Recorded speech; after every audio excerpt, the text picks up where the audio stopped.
Tout porte à croire que les efforts que fournit Donald Trump pour freiner la progression de l'enquête parlementaire sur l'assaut contre le Capitole du 6 janvier dernier par ses partisans pourraient être vains. Un tribunal américain a autorisé la transmission au Congrès de documents liés à cette attaque inédite. La juge fédérale a estimé, je cite, que la Cour soutient que l'intérêt du public exige de répondre favorablement au vœu conjoint des branches législatives et exécutives d'étudier les événements qui ont mené au 6 janvier. Les avocats du milliardaire ont déjà fait part de leur souhait de faire appel de cette décision.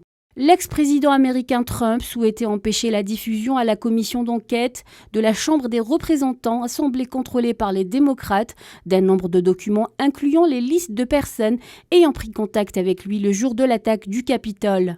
Pas moins de 770 pages de documents comprenant des dossiers de son ancien chef de cabinet Mark Meadows, de son ancien conseiller principal Stephen Miller et de son ancien conseiller adjoint Patrick Philbin.